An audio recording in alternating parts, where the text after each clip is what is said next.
Everything happens for a reason. There is a purpose to every event in life. Life lessons from Buddhism. Picture yourself living through each moment of your life with a profound purpose, no matter how good or bad it may have been. Imagine if I told you that all events are predetermined in Buddhism. Join us as we delve into this age-old philosophy and uncover its profound teaching that every event occurs for a purpose. Come along with us as we explore the meaning of life and the purpose behind events so that you can finally rest easy. The transience principle, comprehending the ever-present flux. Ultimately, nothing lasts forever. A complete shift occurs. Changes in the weather, our feelings, our connections, and even our physical selves. The Buddhist concept of anicca, or transience, describes this idea, which is considered a basic reality of life. When we fight against this truth, we bring forth suffering. We wish that good times would never end and that bad times would disappear into thin air. The thing is, life is always changing. Learning to calmly accept each stage is more important than clinging on or resisting. Nature comes to mind. The movement of a river is unbounded and uncontrollable. There is no obstacle to its flow. Even though it's autumn, a tree doesn't mind losing its leaves. It is aware that new ones will arrive in the spring. Like everyone else, we can discover the power of releasing what no longer benefits us and embracing change as a catalyst for personal progress. Loving transience sets us free. It enables us to savor the here and now without worrying about the future, and to confront difficulties knowing that they, too, will fade away. Every challenge is merely a stepping stone on the road to success rather than an end point. If everything is always changing, embracing change rather than resisting it is the path to true serenity. We find a peace that is independent of outside forces when we give up resisting reality and embrace it with an impartial eye. Effect and cause, our everyday life and karma. Chance plays no role in life, even if we don't always realize it. Every thought, word, and deed we do has an effect. Karma, one of the cornerstone doctrines of Buddhism, boils down to this: neither divine retribution nor reward is at stake. It's an inherent rule of nature, similar to gravity. There is an energy component to everything we do, and that energy will eventually come back to us. Visualize yourself tossing a pebble into a body of water. The produced ripples spread out in all directions, changing the water's surface. In a similar vein, the things we do have an effect on other people's lives as well as our own. It can take years for some benefits to show, while others are noticeable right away. However, I can tell you this much: our actions always have consequences. Everything we think and feel has an impact on our karma, not just our actions. A person's world is shaped by the energy of their hatred and resentment, regardless of their outer behavior. On the other hand, when one is able to remain compassionate and patient no matter what, they bring about an environment of tranquility. A person's life is defined by the caliber of their thoughts and deeds. It seems that some individuals do bad things and don't get caught, while others do nice things and get screwed. Even though it goes against common sense, karma doesn't always show up immediately. According to Buddhist teachings, comparable to sowing a seed. While some sprout rapidly, others are slow to produce fruit. Never lose sight of the fact that your actions have consequences, even if you can't see them immediately. Individual accountability is another lesson that karma imparts. There are times when we put the blame on other people or external factors. On the other hand, our own activities have played a role in bringing us to this point if we dig a little farther, realizing that we can alter our life by altering our thoughts and deeds is more important than punishing or feeling guilty about it. There is a narrative in Buddhism that makes this point quite plain.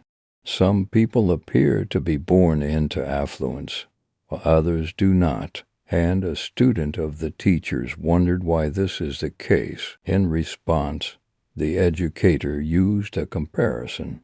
Assuming you sow apple seeds, you can expect to harvest apples. Thorns will grow where they are planted. Our present choices are sowing the seeds of our future, which in turn are the product of innumerable deeds done in the past.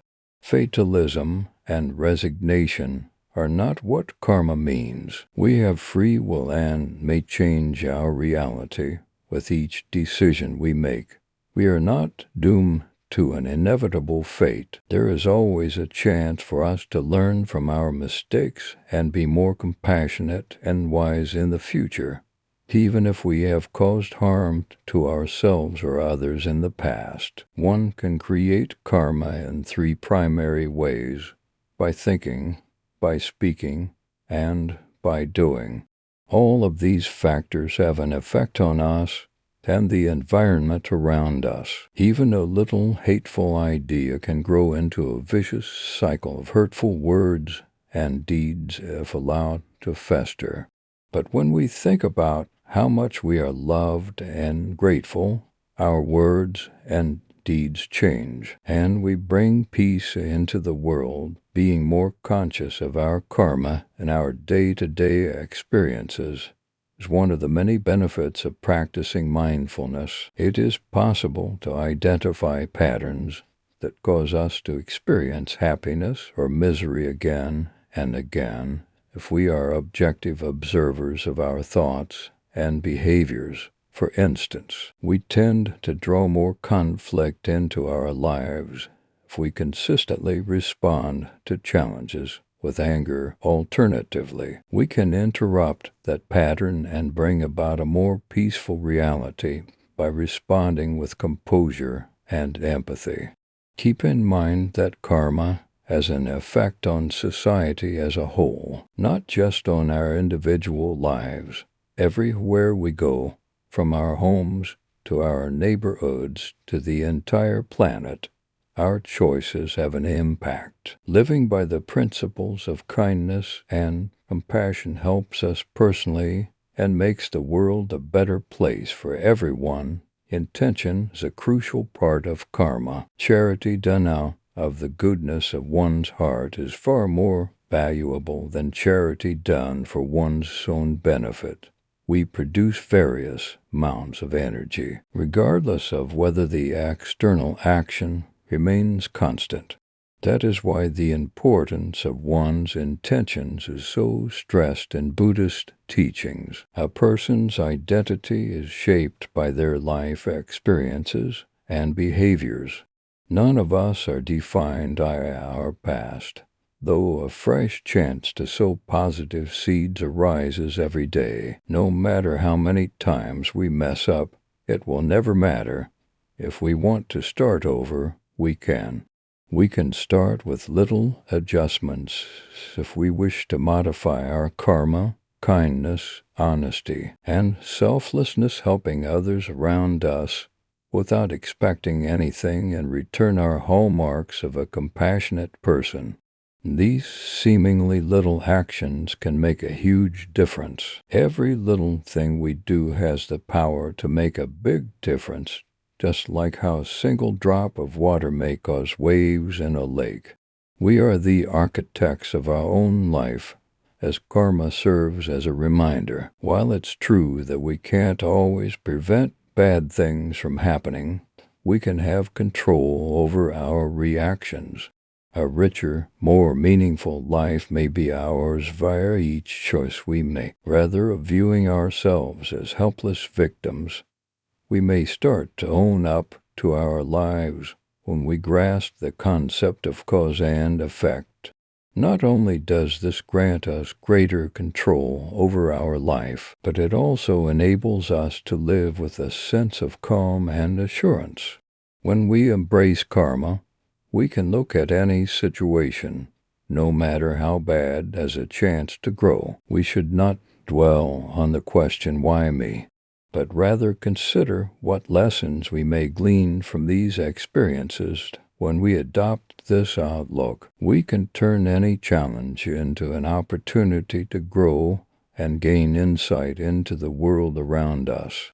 Nothing we do ever really stays with us. Rather, it is the inevitable consequence of our actions, not some kind of punishment or random reward. By keeping this in mind every day, we may make better decisions and pave the way for more happiness, less attachment, and less pain as we learn to let go. We cling to people, things, feelings, and even concepts in the mistaken belief that they will make us happy. This clinging leads to suffering. According to Buddhist teachings, still, hardly a single thing lasts forever. The loss or alteration of an object of desire is a painful experience. The issue with attachment is how it causes us to rely on things outside of ourselves. We think we can't be happy unless we have a relationship, a career, or other certain things. Peace is possible when we stop worrying about things we can't change. Learning to appreciate life without material possessions, to be in the here and now without seeking permanence, that is what it means to let go, not to cease loving or valuing. An attachment-free love is one that freely accepts rather than controls or clings. We discover a liberation we never knew existed when we let go of our attachments. We let go of the weight of desiring a static world and learn to fully immerse ourselves in the here and now, relishing each moment without worrying that it will pass. By embracing change and letting go of what we cannot alter, we can find true peace, which in turn alleviates pain and opens the door to a richer, more fulfilling existence, living life to the fullest with the wisdom of acceptance. Things seldom work out the way we expect them to. We learn early on to stand up for ourselves, to pursue our dreams, and to be resilient when faced with adversity. We are taught the value of acceptance too often, though. One of the paths to enlightenment in Buddhism is the realization that one must learn to accept things as they are without making an effort to change them. Neither settling nor resignation are implied in acceptance. This is not the same as capitulating or letting yourself be defeated. In an accepting frame of mind, we see things just as they are, without attaching any value judgments or rejecting any possibilities. In order to be at peace with what is, we must release our need for change. Our resistance to adversity is often the source of our suffering, rather than the event itself. Our tempers flare up if our plans fall through. We are irate when other people don't behave the way we anticipate. In the face of change, we cling to what was, regardless of whether we agree or not. Life goes on. We can flow more peacefully when we accept, but when we resist, we simply bring more sorrow. According to Buddhist teachings, there is a chain reaction including all of life's events. Nothing occurs without a rationale. There is a lesson in every situation, even if we can't always put our finger on it. Rather than resisting what is bound to happen, we should consider, what can I learn from this? An old Zen proverb describes a farmer with a horse. Eventually the horse bolted. It was a terrible tragedy, and his neighbors came to comfort him. Who can say for sure if this is beneficial or harmful, though, was the farmer's response. The equine made its triumphant comeback a few days later, accompanied by a number of feral horses. No one knows if this is good or harmful, but his neighbors rejoiced over his good fortune. The farmer even stated the same thing. Not long after that, his son broke his leg after falling, trying to tame one of the wild horses. No one knows if this is good or bad, the farmer said as his neighbors bemoaned his misfortune once more. The army arrived in the village a few weeks later to enlist young men for the war, but the farmer's son was left behind due to his injury. Things that appeared negative actually ended up being beneficial, and vice versa. We can only gain a bird's-eye view of life's progression with the passage of time. Embracing truth doesn't absolve us from acting when called upon. Whatever is causing us pain, if there is a way to fix it, we should do it. But resisting an immovable object would only make matters worse if it is truly beyond our control. Being wise means understanding what we can alter and what we just have to accept. Meditation and mindfulness can help one become more accepting of life as it is. Meditating teaches us to be objective observers of our ideas, rather than internal critics or change agents. Like clouds in the sky, we know that emotions come and go. With practice, this allows us to more peacefully embrace life's challenges.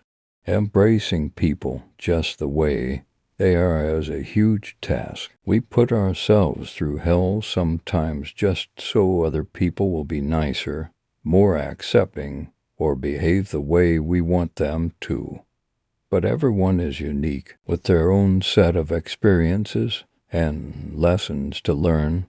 Better relationships result from letting go of control and accepting people as they are, flaws and all. To accept anything does not imply to agree with everything that occurs. The key to finding serenity in the face of bad treatment is to accept the other person for who they are rather than trying to force them to change. We don't have to resist reality. We may choose our reaction to it. Coming to terms with who we are is equally crucial. As human beings, we tend to be the most critical of ourselves, always berating ourselves for failings and wishing we could change. But being kind to oneself is essential for health. To accept oneself is to cease being hard on oneself and to begin treating oneself with more love. This does not imply that one does not wish to develop. There will always be change, love, personal development, and exciting new chances will intersperse with the inevitable setbacks and disappointments that we all face throughout life. There will be pleasant times, and there will be hard times in life.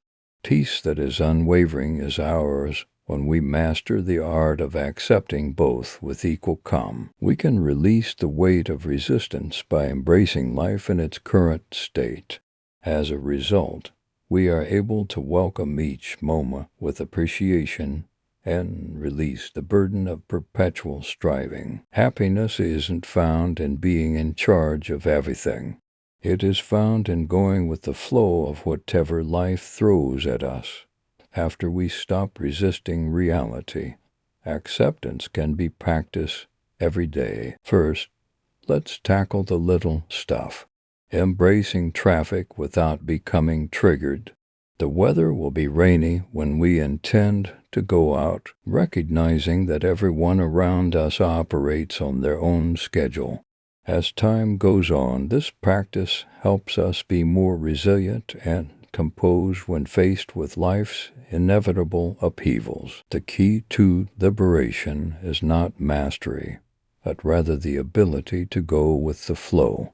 Embracing acceptance grants us the freedom to live our lives with greater ease, self-assurance, and tranquility. Secret wisdom, making sense of hardships, difficult times, sometimes for no apparent reason, are a part of life.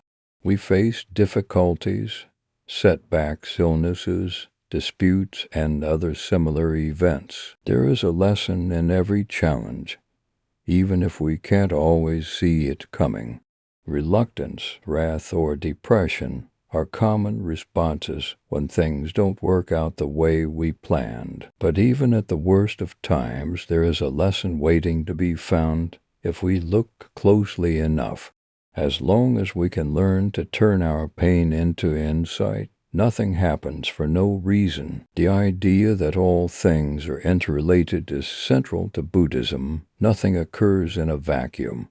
A chain reaction of events and circumstances produces every result. What seems like a roadblock is often really a stepping stone on the path to personal development.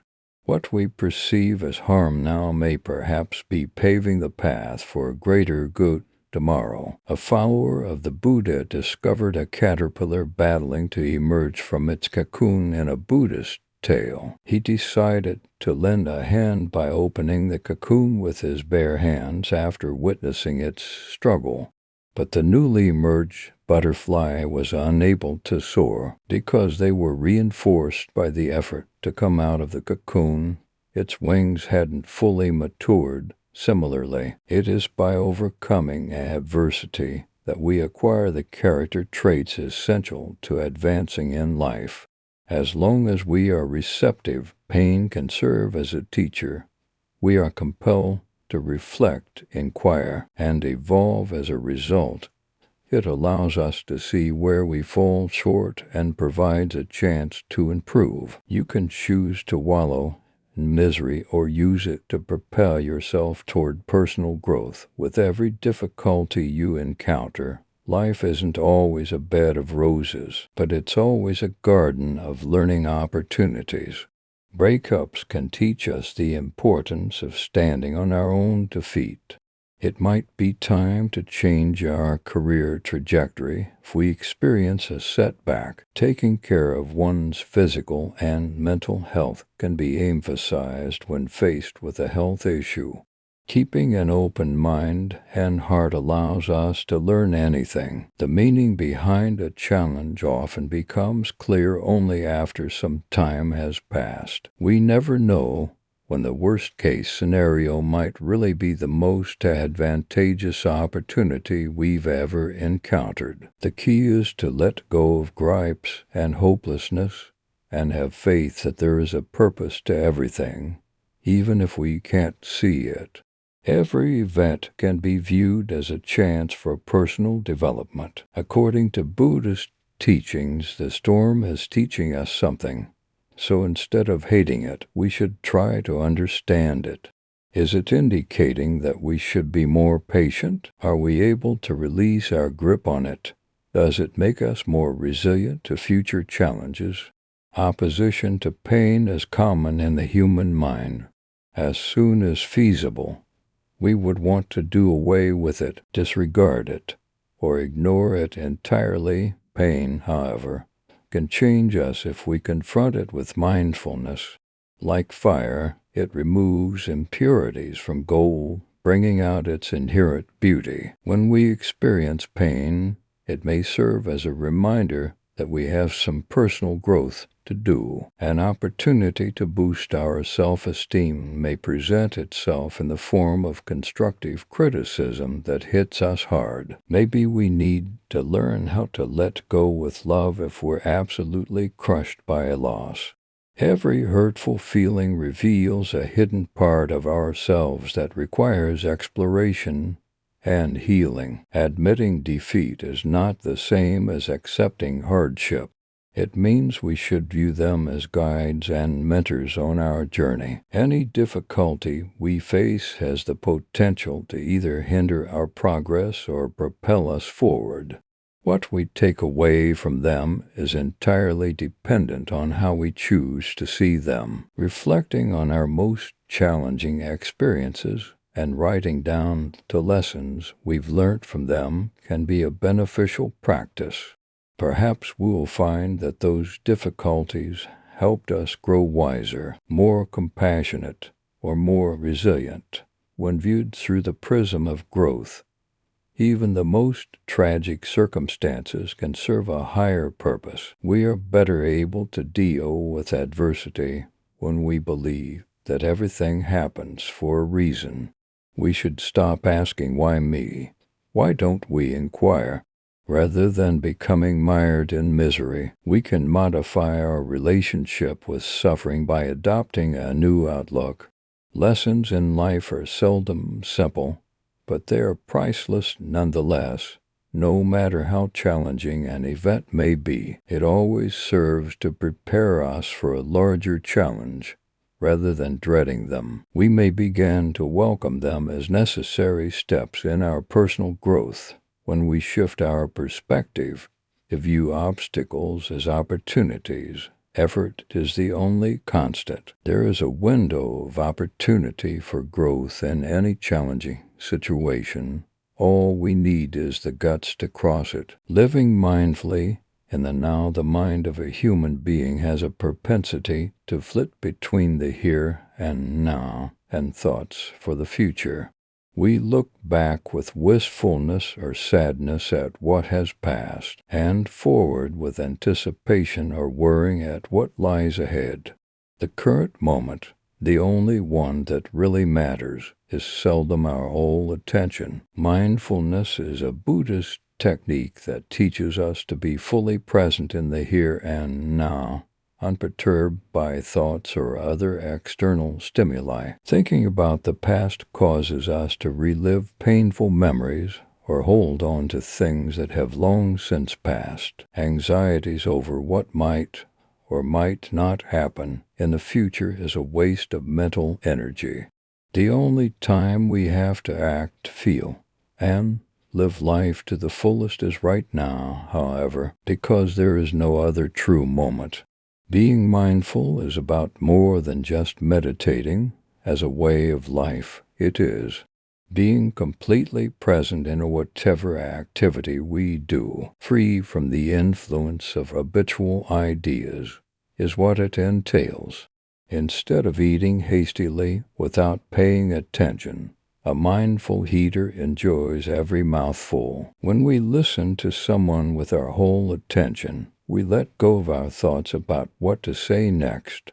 Instead of getting lost in one's thoughts, a mindful walker pays attention to the sensations of each step, the grounding sensation, the wind on one's skin, and so on. The majority of us are always preoccupied with something else. Even as we're chatting with someone, we're checking our phones, and even while we're eating, we're thinking about work or our anxieties. Our minds are elsewhere, and our bodies are in another. Because of this, we are less able to relax and take pleasure in life. Being present in the moment is a skill that can be reclaimed via mindfulness practice.